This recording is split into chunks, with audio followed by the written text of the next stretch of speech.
സന്തത സഹചാരി എന്നൊക്കെ പറയാം അല്ലേ? എന്താണ് മണിയുടെ ആദ്യകാലം മുതലുള്ള ഒരു ഓർമ്മ?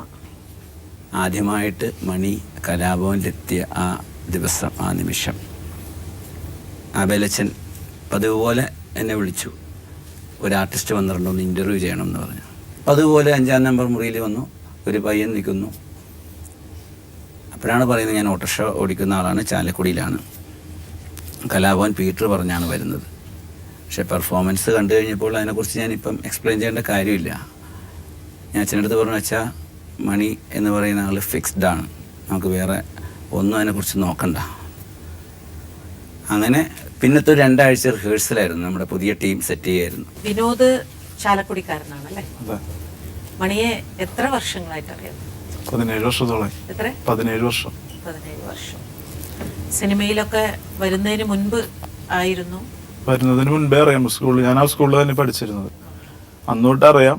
പരിചയപ്പെടുന്നത് ഒരു 16-17 വർഷമായിട്ട് പരിചയമുള്ളൂ. അന്ന് പരിചയപ്പെടുമ്പോ തന്നെ മണിക്കൊരു വല്ലാത്തൊരു ആവേശമുണ്ടായിരുന്നു സിനിമയിൽ എങ്ങനെയെങ്കിലും. സിനിമയിൽ വന്നതിന് ശേഷം ഞാൻ പരിചയപ്പെടുന്നു. ഞാൻ ശരിക്കും കൂടപ്പുഴക്കാരനാണ്. ആളെ പാടിലുള്ള ഏരിയയിലാണ് എൻ്റെ വീട്.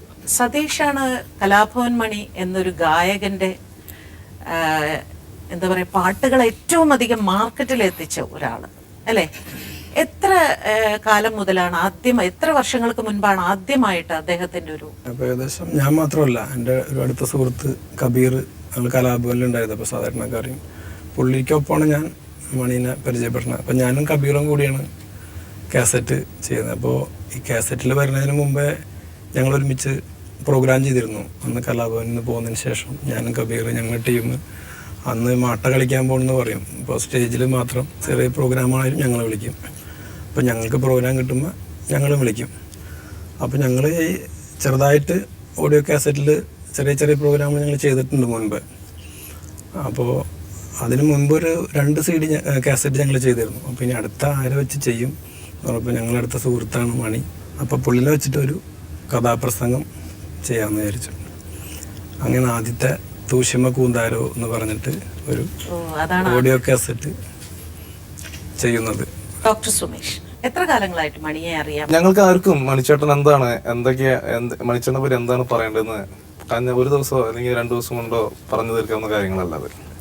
ഞാൻ ഉദാഹരണം പറയാം. കഴിഞ്ഞ ഞായറാഴ്ച, അതായത് മണിച്ചേട്ടൻ മരണപ്പെട്ടതിന് ഒരാഴ്ച കഴിഞ്ഞപ്പോൾ തൃശ്ശൂരുള്ള എൻ്റെ വീട്ടിലൊരു പേഷ്യൻ്റ് വന്നു. ഒരു വയസ്സായ അമ്മാമ്മയാണ്, ഏകദേശം 80 വയസ്സുണ്ടാവും. ഞാൻ ചോദിച്ചു എന്താ പ്രോബ്ലം എന്ന് വെച്ചപ്പോൾ, എനിക്ക് കണ്ണടച്ച ഉറക്കം വരുന്നില്ല ഡോക്ടറെ, കണ്ണടച്ച എൻ്റെ മോൻ്റെ മുഖമാണ് ഓർമ്മയിൽ വരുന്നത്. അപ്പം ഞാൻ ചോദിച്ചു, മോൻ മരിച്ചിട്ട് ഇപ്പോൾ എത്ര നാളായി? കഴിഞ്ഞ ആഴ്ച മരിച്ചതെന്ന് പറഞ്ഞു. ചോദിച്ചു വന്നപ്പോൾ മണിച്ചേട്ടനെ പറ്റിയിട്ടാണ്. അപ്പോൾ ഉറങ്ങാനുള്ള മരുന്ന് പ്രിസ്ക്രൈബ് ചെയ്തു, ചെറിയ രീതിയിലുള്ള ആൻറ്റി ഡിപ്രസൻറ്റ് പ്രിസ്ക്രൈബ് ചെയ്തു. അപ്പോൾ കൂടെ വന്നിരിക്കുന്ന ബൈസ്റ്റാൻഡറിൻ്റെ അടുത്ത് പറയാണ്, അദ്ദേഹത്തിന് മരണശേഷം അമ്മയ്ക്ക് ഉറക്കമില്ല. എപ്പോഴും മണിച്ചേട്ടൻ്റെ പാട്ടുകളും മണിച്ചേട്ടൻ്റെ അനുഭവങ്ങളും ടി വിയിൽ ഇങ്ങനെ കാണിക്കുമ്പോൾ, അതുപോലെ തന്നെ ഈ മണിച്ചേട്ടൻ്റെ ശരീരം കൊണ്ടുപോകുന്ന കാര്യങ്ങൾ കാണുമ്പോഴൊക്കെ ഭയങ്കര വിഷമമാണ്, ഉറക്കം കിട്ടുന്നില്ലെന്ന് പറഞ്ഞു. അതൊരു ആ തൃശ്ശൂർ താമസിക്കുന്ന ഒരു അമ്മൂമ്മയുടെ ഒരു വികാരമായിട്ട് മാത്രം എനിക്ക് തോന്നുന്നില്ല. കാരണം നമ്മുടെ രാജ്യത്തിന്റെ, പ്രത്യേകിച്ച് കേരളത്തിന്റെ, പ്രത്യേകിച്ച് ചാലക്കുടിയുടെ ഒരു വികാരമാണ്. സന്നിധാനം മണിയെ എത്ര വർഷങ്ങളായിട്ട് അറിയാം? മണിച്ചേട്ടനെ ഞാൻ 2007 മുതലാണ് അദ്ദേഹത്തിനെ അറിയുന്നത്, നേരിട്ട് പരിചയം. പക്ഷെ അദ്ദേഹത്തിന്റെ പാട്ടുകളുടെ ആരാധകനാണ് ഞാൻ. പക്ഷെ അദ്ദേഹത്തിന്റെ നടനെയും ഇഷ്ടമാണ്, അദ്ദേഹത്തിന്റെ വ്യക്തിനെയും ഇഷ്ടമാണ്. അദ്ദേഹം വെച്ചാൽ നമ്മുടെ വീട്ടിലെ ഒരാളാണ്. സണ്ണി ടിവിയിൽ വന്നതിന് ശേഷമാണോ മണിയുമായിട്ട് അദ്ദേഹത്തിന്? അങ്ങനെയാണ് ഞാൻ അറിയുന്നത്. കേരള പോലീസ് എന്ന് പറഞ്ഞ സിനിമയുടെ ലൊക്കേഷനിൽ വെച്ചിട്ടാണ് അദ്ദേഹത്തിന് ആദ്യമായിട്ട് കാണുന്നത്. എനിക്കൊന്നും അർജന്റായിട്ട് കാണണം, വെറുതെ കാണാനുള്ള ആഗ്രഹം കൊണ്ടാണ്. കാരണം ഇപ്പോൾ സതീഷ് ചേട്ടൻ്റെയൊക്കെ കാസറ്റ് ഇറങ്ങിയ ആ കാലഘട്ടം മുതൽ എനിക്ക് അദ്ദേഹത്തിന് ഭയങ്കര ഇഷ്ടമാണ്. കാരണം ഇന്ന് ഏതൊക്കെ ഗായകന്മാരെ ഞാൻ സ്വാധീനിച്ചിട്ടുണ്ടോ, എനിക്ക് സ്വാധീനിക്കപ്പെട്ടിട്ടുണ്ടോ, അങ്ങനെ സ്വാധീനിക്കപ്പെട്ടിട്ടുള്ള ഒരു പാട്ടുകാരൻ കൂടിയാണ് മണിച്ചേട്ടൻ.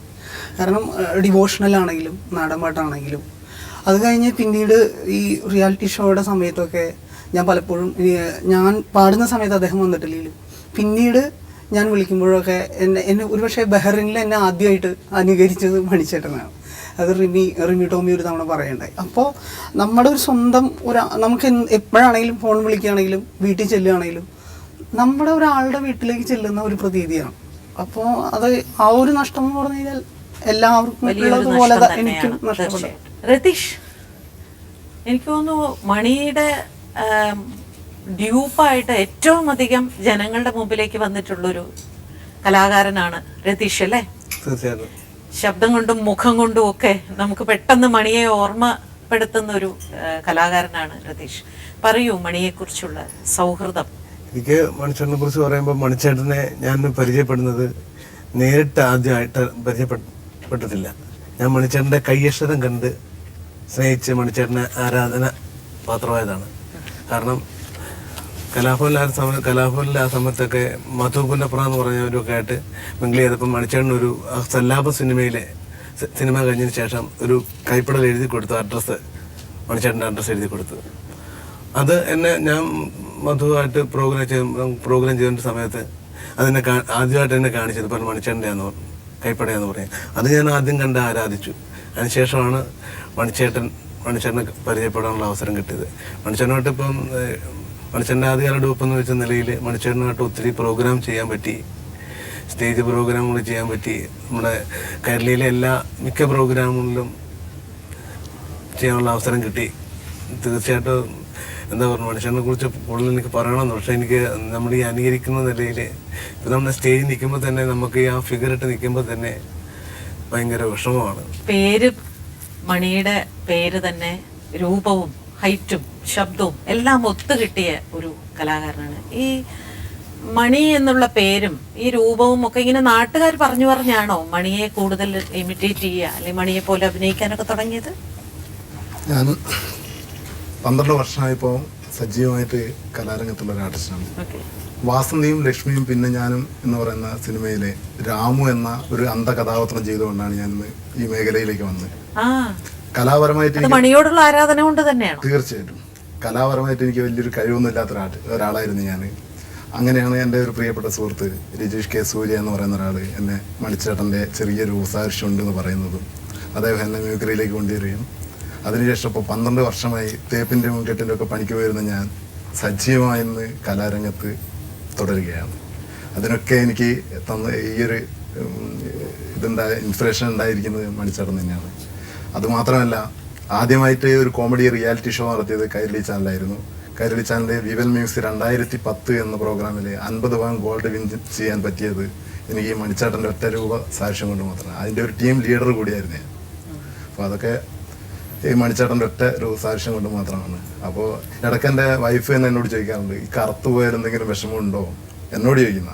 അപ്പോൾ ഞാൻ പറഞ്ഞു, ഞാനിന്ന് ഏറ്റവും കൂടുതൽ അഹങ്കരിക്കുന്ന എൻ്റെ ഈ കറുപ്പ് തന്നെയാണ്. കാരണം മഹാനായ ഈ വലിയൊരു കലാകാരൻ്റെ രൂപവും അതേ കളറും ഒക്കെ കിട്ടിയതുകൊണ്ടാണ് ഞാൻ ഇന്ന് എൻ്റെ കുടുംബം രക്ഷപ്പെട്ടതും മോശമല്ലാത്ത രീതിയിൽ പോകുന്നത്. എനിക്ക് വലിയൊരു സമിതിയായിട്ട് ഞാൻ കൊണ്ടു നടക്കുന്നതൊക്കെ ഇതുകൊണ്ട് മാത്രമാണ്.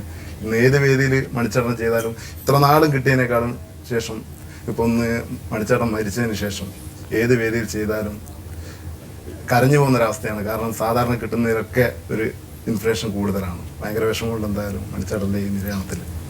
പഴയ മണിയെ ഓർമ്മയുണ്ടോ? ആ മണിക്കും ഈ മണിക്കും എന്തെങ്കിലും വ്യത്യാസമുള്ളതായിട്ട് ഡോക്ടർക്ക് തോന്നിയിട്ടുണ്ടോ? പഴയ മണിയും ഇപ്പോഴത്തെ മണിച്ചേട്ടനും തമ്മിലുള്ള വ്യത്യാസം എനിക്ക് തോന്നുന്നത് ശരീരത്തിൽ മാത്രമേ ഉള്ളൂ. കാരണം എന്താണെന്ന് വെച്ചിട്ടുണ്ടെങ്കിൽ കാര്യം മണിച്ചേട്ടൻ എല്ലാ ആൾക്കാരെയും ചിരിപ്പിക്കും. ജനങ്ങളെ ചിരിപ്പിക്കാനും സന്തോഷിപ്പിക്കാനും അറിയുന്ന ഒരു വ്യക്തിയാണ് അദ്ദേഹം.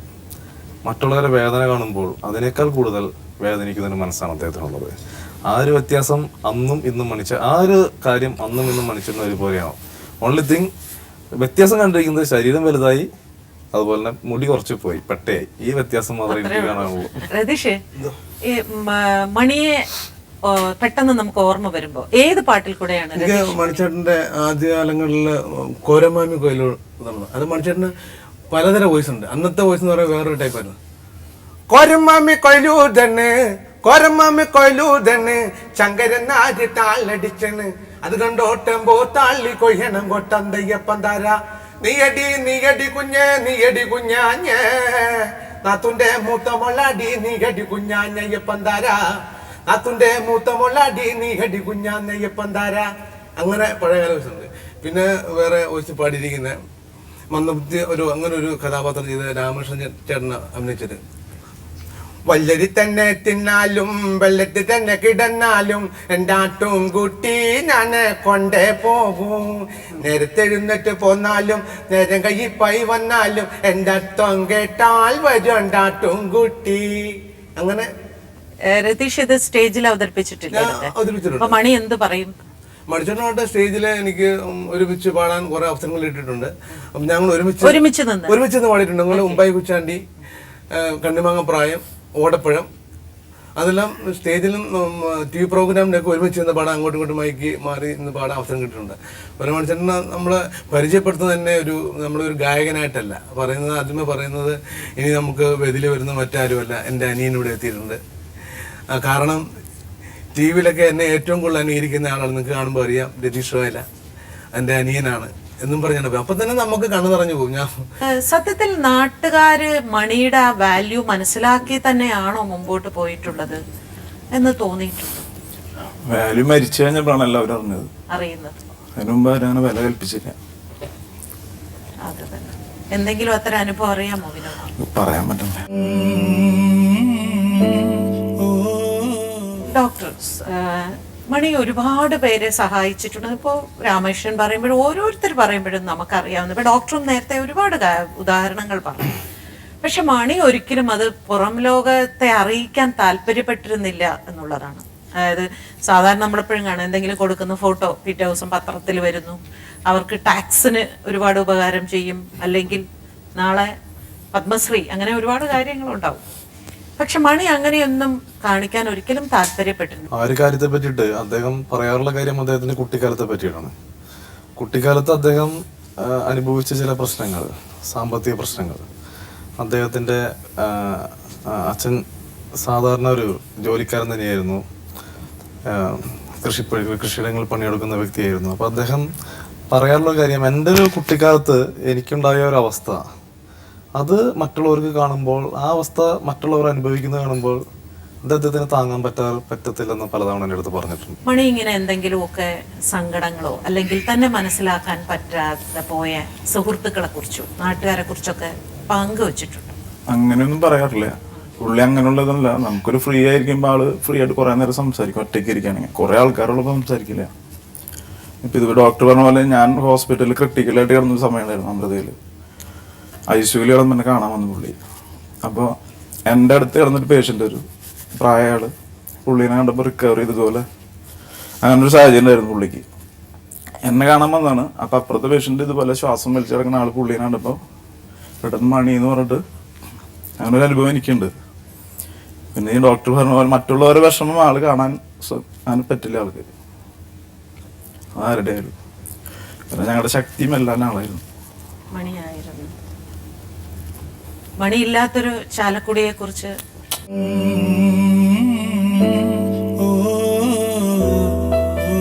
അന്ന് ആശുപത്രിയിൽ വിനോദം ഉണ്ടായിരുന്നു. അവസാനം എന്തെങ്കിലും മണി സംസാരിച്ചിരുന്നു? ഞങ്ങൾ വെന്റിലേറ്ററിലായപ്പോൾ ചെല്ലണേ, ഞാൻ അറിഞ്ഞിട്ടുണ്ടായിരുന്നില്ല. അതിനായി 3-4 ദിവസം മുമ്പ് ഞാൻ പുള്ളിയായിട്ട് ചെറുതായിട്ട് നിഷ്ഠകുറവായിട്ട് പോകുന്നത്. എന്തിന്? അല്ല, ചെറിയ ചെറിയ കാര്യങ്ങളായിട്ട് ഞങ്ങൾ ഇങ്ങനെ പുള്ളിയും അങ്ങനെ കുട്ടികളും ആളും കുട്ടികളും നമ്മളങ്ങനെ തന്നെ ചെറിയ ചെറിയ വിഷമങ്ങൾ. എന്നാലും നമ്മൾ വീണ്ടും പോകും. പോകാണ്ടിരിക്കാൻ പറ്റില്ല നമുക്ക്. നമുക്കൊരു ഫ്രീ ടൈം ഉണ്ടെങ്കിൽ നമ്മൾ അവിടെ ആയിരിക്കും. ഇപ്പൊ നെൽസൺ ബായനാള് ശേഖരാന്ന് വിളിക്കാം വരുമ്പോ തന്നെ. എൻ്റെ ഒരു സുഹൃത്ത് മണീനെ അങ്ങനെ അറിയണ ആളല്ല. മലപ്പുറം സൈഡിലെ ആളുടെ കാറ് ഒന്ന് പതക്കനെ ഒരു ഓട്ടോറിക്ഷ തട്ടി കഴിഞ്ഞാൽ അവർ ഭയങ്കര വാക്ക് തർക്കമായി. ഓട്ടോറിക്ഷക്കാരാണല്ലോ അവർ, ചെറിയ കാര്യങ്ങൾ അങ്ങനെ പറഞ്ഞു. ഞങ്ങൾ ഇങ്ങനെ എവിടെ നാടെന്ന് ചാലക്കുടി എന്ന് പറഞ്ഞു. കലാമണിയുടെ നാട്ടുകാരനാണെന്ന് അവർ ചോദിക്കുന്നു. അതേന്ന് പറഞ്ഞു. ആളല്ല, അയൽക്കാരനാന്ന് പറഞ്ഞു. വെറുതെ പറഞ്ഞു. അപ്പൊ തന്നെ ആളുടെ വണ്ടിക്ക് പറഞ്ഞു വിട്ട് ഒതുക്കി. അപ്പൊ അത്ര പുറത്ത് സ്നേഹമുണ്ട്. പലരും പുറത്ത് മുതലെടുക്കും നാട്ടുകാര്. ഇവിടെ ആളെ ഈ പറഞ്ഞ വരെ ഡൗൺ ആക്കും. ഇന്നിപ്പോ ഞങ്ങക്ക് അഭിമാനിക്കാനുള്ള ഒരു കാര്യം, ചാലക്കുടിന്ന് ഞങ്ങൾ ഇപ്പൊ എവിടെയെങ്കിലും പോയി കഴിഞ്ഞാൽ, വേറെ ഏത് ഡിസ്ട്രിക്റ്റിൽ പോയി കഴിഞ്ഞാൽ ചാലക്കുടിയിലാണ് വീടെന്ന് പറയുമ്പോൾ ആദ്യം ചോദിക്കുന്നത് മണിച്ചേട്ടന്റെ നാട്ടുകാരനാണെന്ന് ചോദിക്കുന്നത്. അല്ലാണ്ട് അതിലും വലിയ ആൾക്കാർ അവിടെ ഉണ്ട്, പക്ഷെ അവരെ പേര് ചോദിക്കില്ല. അതുകൊണ്ട് ഞങ്ങൾക്ക് ഒരുപാട് അഭിമാനങ്ങൾ ഉണ്ടായിട്ടുണ്ട്. പിന്നെ ഞങ്ങളുടെ ഒരു നാഥനാണ് പോയാണ്. എന്തോ ഒരു അവസരത്തിൽ ഓടിച്ചെന്ന് പറയാൻ പറ്റിയ ഒരാളാണ് ഞങ്ങൾക്ക് നഷ്ടപ്പെട്ടത്. ഇനിയാണ് അത് യഥാർത്ഥത്തിൽ മനസ്സിലാക്കാൻ പോകുന്നത് ആൾക്കാരല്ലേ? ആളുടെ കൂടെ ഒരു തവണ അതിരിപ്പള്ളി വരെ ഒരു കല്യാണത്തിന് പോയത് ഞങ്ങൾ പരിഹാരത്ത്.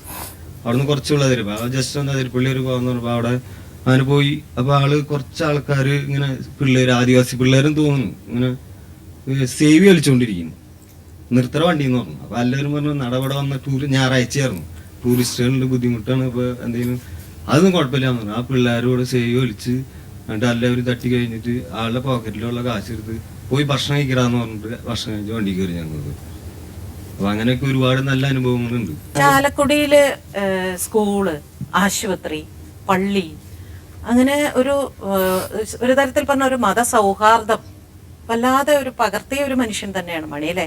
ഇപ്പോൾ പെരുന്നാളിനായാലും അമ്പലത്തിന്റെ കാര്യങ്ങളായാലും ആള് ഒരുപാട് സ്വാധീനം ചെലുത്തിയിരുന്നു. ആളുടെ സഹായത്തിലായാലും അധിക ആള് നോക്കട്ടെ എന്ന് പറയുന്നുണ്ടെങ്കിലും ആള് തീർച്ചയായിട്ടും അവരെ സഹായിച്ചിരുന്നു, വളരെയധികം അകമഴിഞ്ഞ് സഹായിച്ചിരുന്നു അവരെ. എന്നിട്ടും കൂടിയും ആളെ ആ പരിപാടിയിൽ പോകുമ്പോഴും ആ പരിപാടിയിലേക്ക് കൊണ്ടുപോകുമ്പോഴും ആളെ മുതലെടുത്ത് ആള് തിരിഞ്ഞു പോകുമ്പോൾ ആളെ പറഞ്ഞിരുന്ന ആൾക്കാരാണ് അത് കൂടുതൽ പേരുണ്ടായിരുന്നത്. വളരെ ചുരുക്കം ചിലർ മാത്രമാണ് ആളെ അത്രയധികം മനസ്സിലാക്കിയിരുന്നത്. പ്രസാദ്, ഒരു തരം ഒരു വർണ്ണവിവേചനം എന്നൊക്കെ പറയുന്ന മാതിരിയുള്ള ഒരു രീതിയിൽ പലരും പെരുമാറിയിട്ടുണ്ട്. അങ്ങനെ വല്ലതും പങ്കുവച്ചിട്ടുണ്ടോ?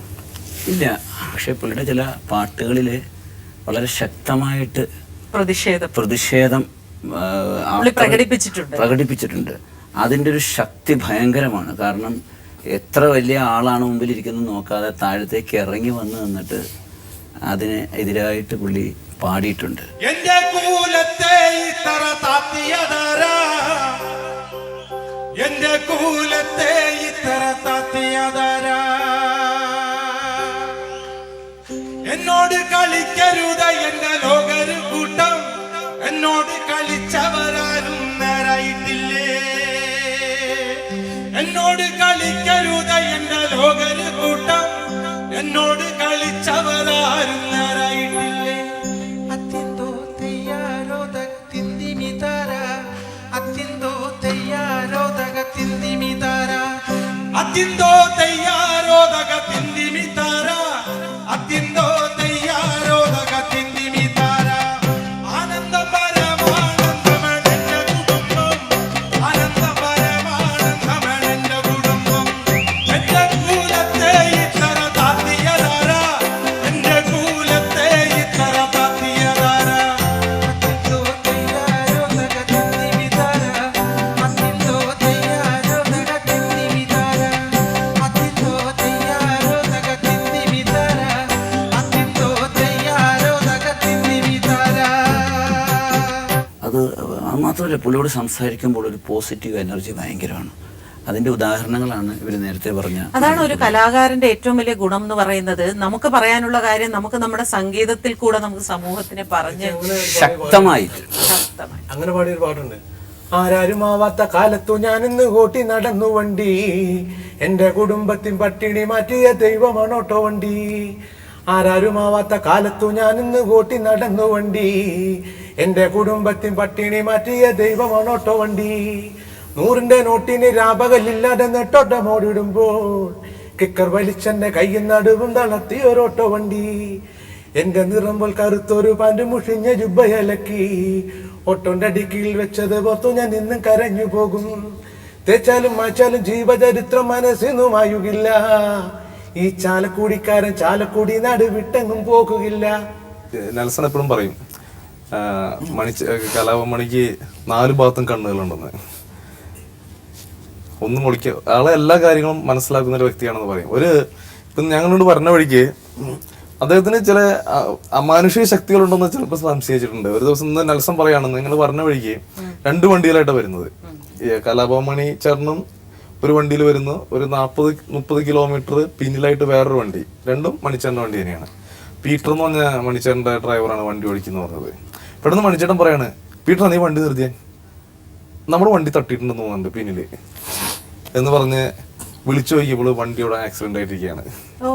അത് എങ്ങനെ മനസ്സിലായതൊന്നും ഇപ്പൊ അത് അതിശയം നെൽസൺ പറഞ്ഞപ്പോ എനിക്ക് ഭയങ്കര അതിശയം തോന്നിയത്. അതായത് അവരെ 2 വണ്ടിയായിട്ട് പോയിരുന്ന നടൻ, ഞങ്ങൾ നടൻ എന്ന് പറയുള്ളൂ, നടൻ 2 വണ്ടിയായിട്ട് പോയിരുന്നത്. അപ്പൊ ഒരു വണ്ടി 30 കിലോമീറ്റർ മുമ്പിൽ നടൻ പോകുന്നു ആദ്യം, ഇതൊരു ഇത്തിരി ബാക്കിലായിരുന്നു. അപ്പൊ പീറ്ററാണ് വണ്ടി ഓടി, പീറ്ററിനോട് വണ്ടി നിർത്താൻ പറഞ്ഞു. വണ്ടി നമ്മുടെ മറ്റേ വണ്ടി എന്തോ തട്ടേന്ന് സംശയം പറയുന്നു, അവിടെ നിർത്തിയിട്ടു. അതുമാതിരി തന്നെ എന്തോ ഒരു ചെറിയ ബൈക്കുമ്പോ എന്തോ ഒരു ഇതുണ്ടായി. അത് കഴിഞ്ഞ് അവരപ്പം തന്നെ ഇങ്ങോട്ട് പോന്നു. അല്ലപ്പോ അങ്ങനത്തെ ഒരു ചർച്ച, കുറച്ച് കാര്യങ്ങൾ ആൾക്ക് ആരൊക്കെ വന്ന എന്തൊക്കെയാണെന്നൊക്കെ കറക്റ്റ് ഒരു ഇൻട്യൂഷൻ പോലെ അല്ലേ.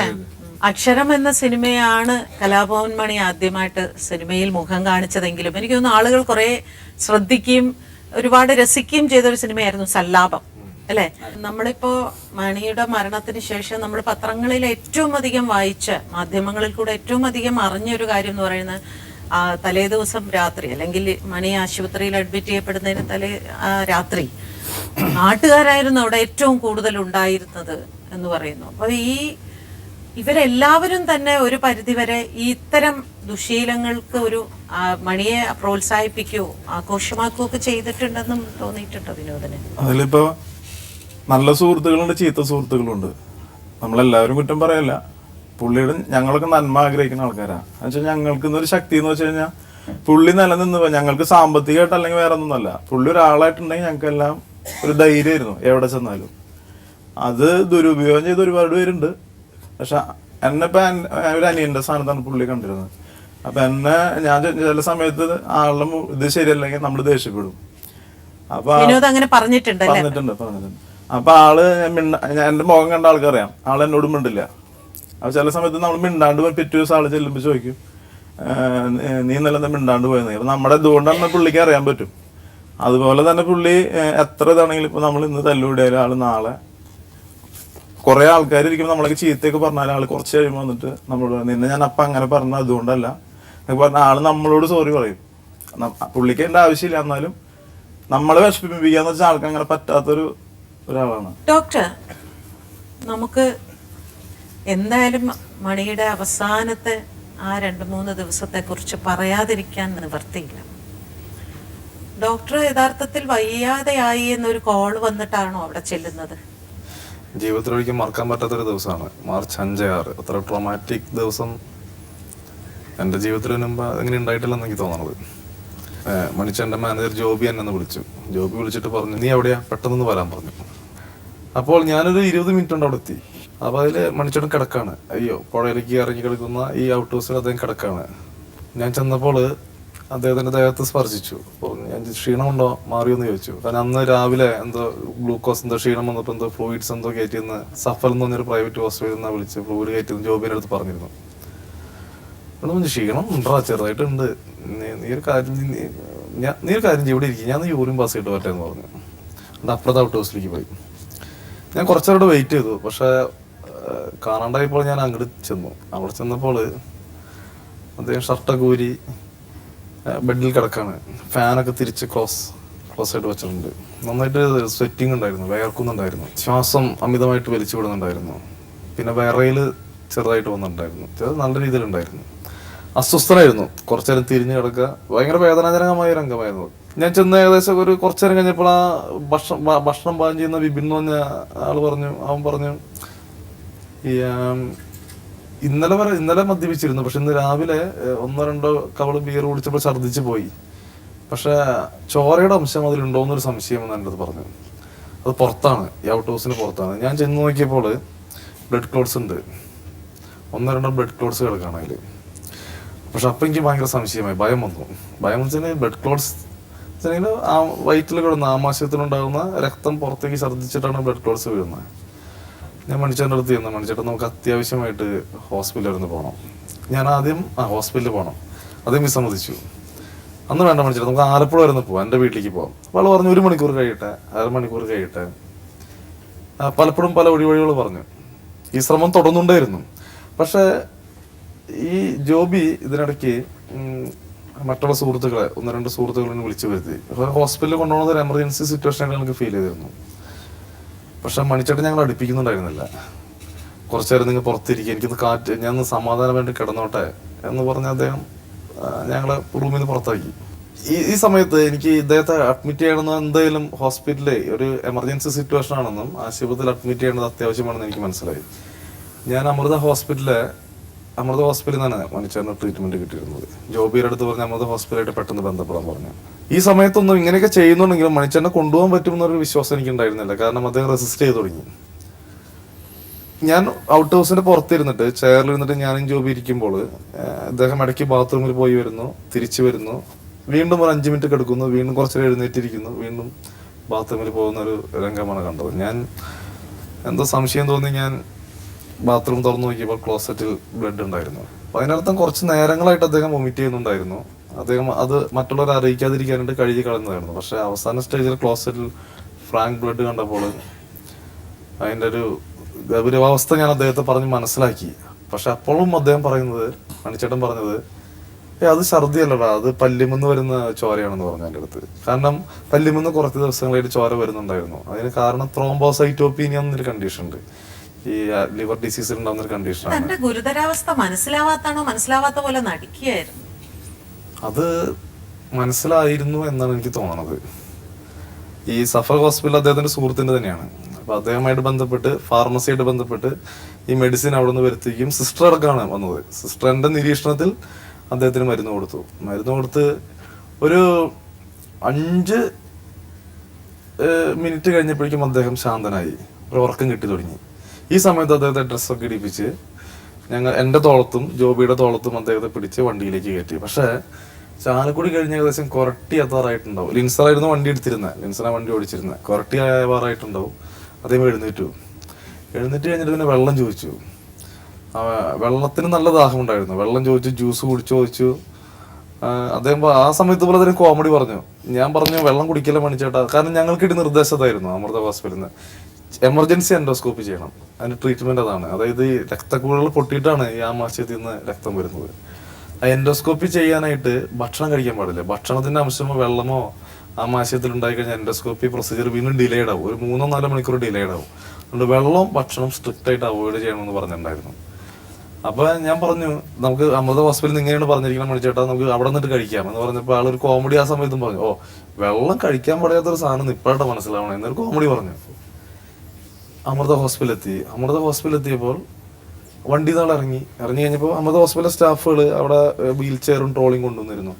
ആൾ പറഞ്ഞു, എനിക്ക് ഇതിൻ്റെ ആവശ്യമില്ല, ഞാൻ നടന്ന് കയറിക്കോളാം എന്ന് പറഞ്ഞു.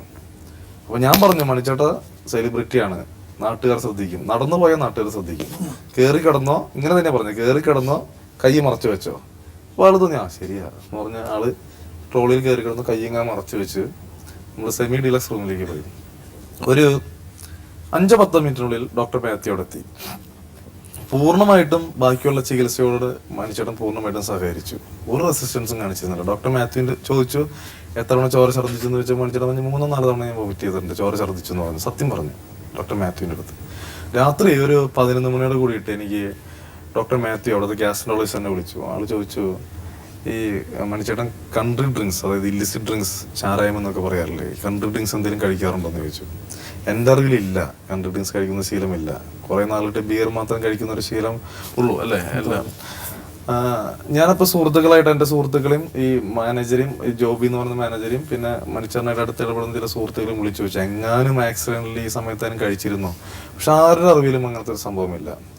ഞാൻ മാത്യുവിൻ്റെ അടുത്ത് റിപ്ലൈ ചെയ്തു, എൻ്റെ അറിവിലില്ലെന്ന് പറഞ്ഞു. മാത്യു പറഞ്ഞു, methyl alcohol poisoning, we are suspecting methyl alcohol poisoning. കാരണം ആൾക്ക് മെറ്റാബോളിക് അസിറോസിസ് എന്ന് പറയുന്ന ഒരു കണ്ടീഷനിലേക്ക് പോകുന്നുണ്ട്. ശരീരത്തിലുള്ള pH വേരിയേഷനാണ്. നമ്മുടെ ശരീരം ഒന്നും കൂടി അസിഡിക് ആവും, ആസിഡ് പവർ കൂടും ശരീരത്തിൻ്റെ. അപ്പോൾ എന്തായാലും ഞാൻ വെന്റിലേറ്ററിലേക്ക് ഇടാണ്. വെന്റിലേറ്റർ മീൻസ് അറിയാലോ, ആർട്ടിഫിഷ്യൽ റെസ്പിറേഷൻ കൊടുക്കുന്ന വെന്റിലേറ്റർ പ്രോസസ്സിലേക്ക് ഇടാണ്. കാരണം അതിന് ട്രീറ്റ്മെൻറ്റ് അതാണ്, ഈ അസിഡിറ്റി കുറയാനുള്ള ട്രീറ്റ്മെൻറ്റ് അതാണ്. ഓൺ വെന്റിലേറ്ററിൽ വെച്ച് മണിച്ചേട്ടനെ എൻഡോസ്കോപ്പി ചെയ്തു. എൻഡോസ്കോപ്പി ചെയ്തപ്പോൾ 5-6, ഞാൻ എക്സാക്റ്റ് ആയിട്ട് നമ്പർ ഓർക്കുന്നില്ല, 5-6 ബ്ലീഡേഴ്സ്, രക്തക്കുഴലുകൾ പൊട്ടിക്കിടക്കുന്നുണ്ടായിരുന്നു. അത് ബാൻഡ് ചെയ്തു. വെന്റിലേറ്റർ ഉള്ളപ്പോൾ തന്നെ അതിനുള്ള എക്യുപ്മെന്റ്സും എക്യുപ്പൈഡ് ആണ്, വെൽ എക്യുപ്പൈഡ് ആണ്. പക്ഷേ രാത്രി ഏകദേശം ഒരു വെളുപ്പിന്, അന്ന് 6-ാം തീയതി വെളുപ്പിന് ഏകദേശം 3 മണിയോട് കൂടിയിട്ട് അദ്ദേഹത്തിന്റെ മെറ്റാബോളിക് അസിറോസിസ് എന്ന കണ്ടീഷൻ ഒന്നുകൂടി വേഴ്സൺ ചെയ്തു. ഡയാലിസിസ് ചെയ്യേണ്ട ആവശ്യം വന്നു. ഇമ്പ്രൂവ്മെന്റ് വന്നു, ചെറിയ രീതിയിൽ ഇമ്പ്രൂവ്മെന്റ് വന്നു. പക്ഷേ 2-3 മണിക്കൂറിനുള്ളിൽ വീണ്ടും പഴയതിനേക്കാളും മോശമായ അവസ്ഥ. 4 തരത്തിലുള്ള 4 മരുന്നുകൾ കൊടുക്കുന്നുണ്ടായിരുന്നു ഡോക്ടർ മാത്യു, BP റൈസ് ആവാനായിട്ട്. പക്ഷേ ഇതൊക്കെ കൊടുത്തിട്ടും BP റൈസ് ആവുന്നില്ല. അതുകൊണ്ട് കണ്ടീഷൻ കുറച്ച് ബാഡാണെന്ന് പറഞ്ഞു. പോലീസുകാർ വന്ന് എൻ്റെ മൊഴിയെടുത്തു, കൂടെ വന്നവരുടെ മൊഴിയൊക്കെ എടുത്തു. ഒരു 6 മണിക്ക് കണ്ടീഷൻ മോശമാവുകയും ഏകദേശം ഒരു 6:30 ആയിട്ടുണ്ടാവണം കാർഡിയക് അറസ്റ്റ്, ഹൃദയസ്തംഭനം എന്ന് പറഞ്ഞൊരവസ്ഥയുണ്ടായിരുന്നു. കാർഡിയക് ഈ CPR എന്ന് പറയും, കാർഡിയക് നമ്മൾ കൊടുക്കുന്ന ചില പ്രൊസീജിയേഴ്സാണ്. അത് അവർ അറ്റംപ്റ്റ് ചെയ്തു, പക്ഷേ ഫെയിലർ ആവുകയാണ് ഉണ്ടായത്. ഒരു ഏകദേശം 6:45 മാത്യുവിനെ ICUലേക്ക് വിളിച്ചു, ഡെത്ത് ഡിക്ലെയർ കൺഫേംഡ് ആക്കി. അതാണ് ഇവിടെ സംഭവിച്ചത്. കാരണം ഇതിലെ ഒന്നാമതായിട്ട് ഇത് ഇങ്ങനെയൊക്കെ സംഭവിക്കാനുള്ള കാരണമുണ്ടായത് ഒന്ന് പ്രോപ്പറായിട്ട് സമയത്തുള്ള ചികിത്സ കൊടുക്കാൻ സാധിച്ചിട്ടില്ല. ഒന്നാമതായിട്ട് മണിയില്ലാത്തൊരു ചാലക്കുടി, മണിയില്ലാത്തൊരു സൗഹൃദം എങ്ങനെ ഇനി മുമ്പോട്ട് കൊണ്ടുപോകും? നമ്മുടെ എല്ലാ പുതുവർഷം പിറക്കണത് ആളുടെ പിറന്നാൾ ആഘോഷിച്ചിട്ടാണ്. അതില്ലാത്തോടത്തോളം കാലം നടക്കില്ല.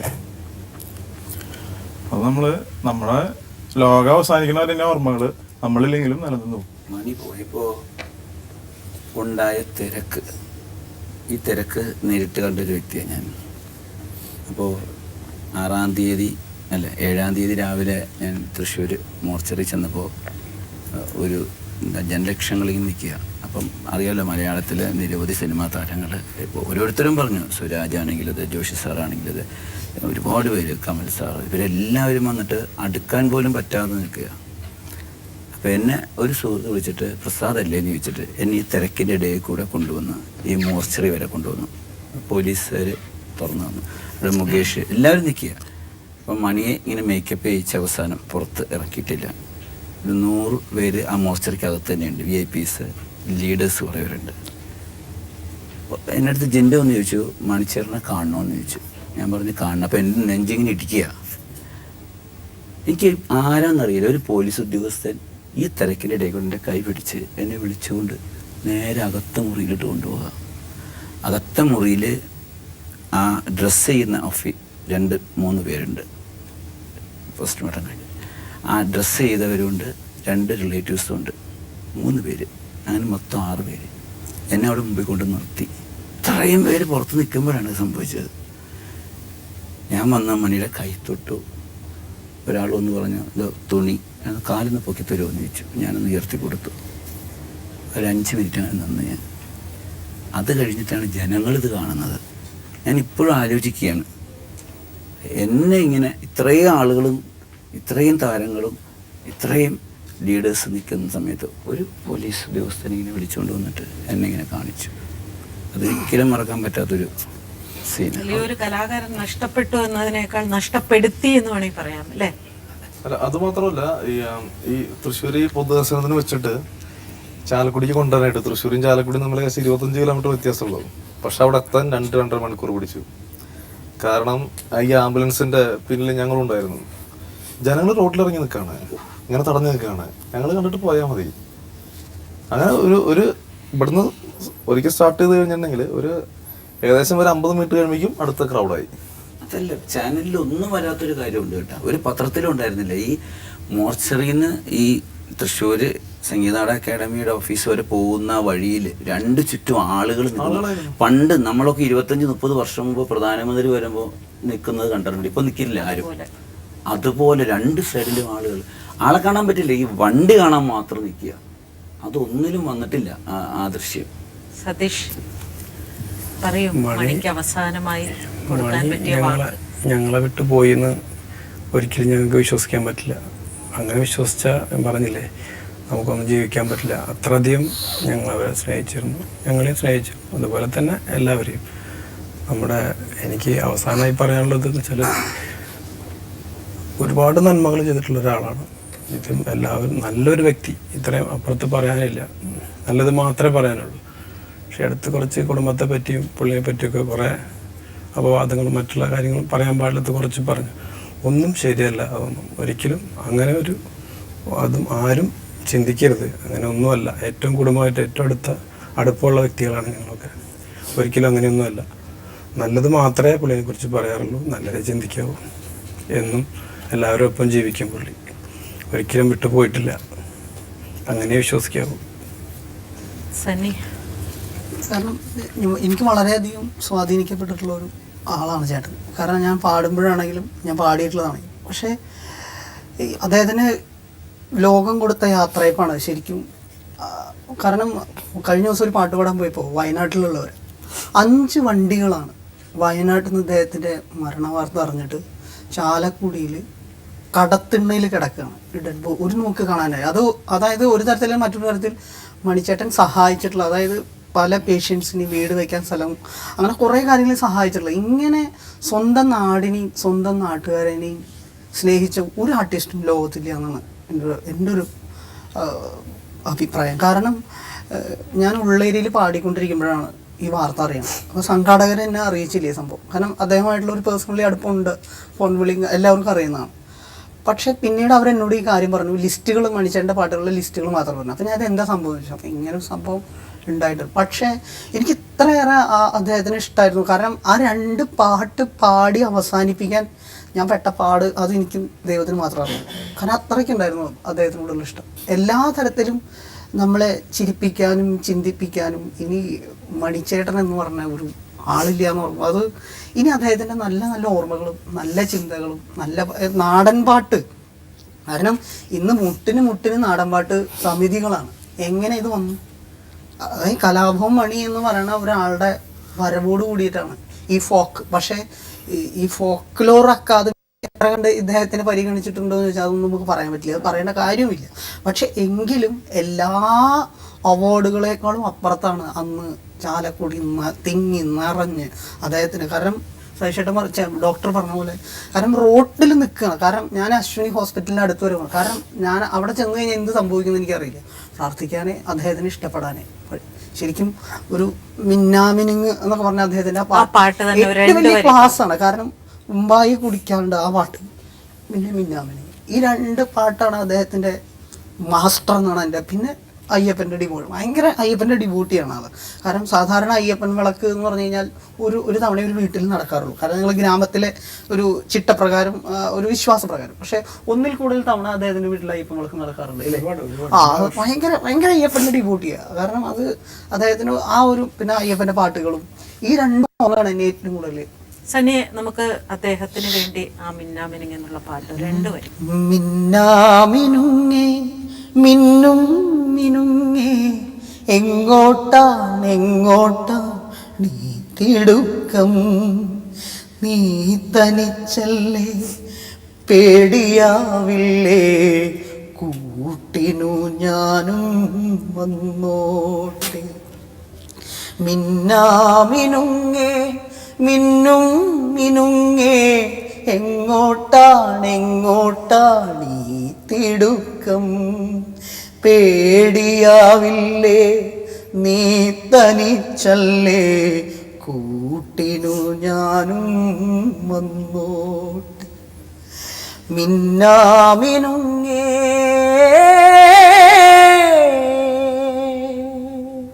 കലാഭവൻ മണി വെറുമൊരു നടൻ മാത്രമായിരുന്നില്ല.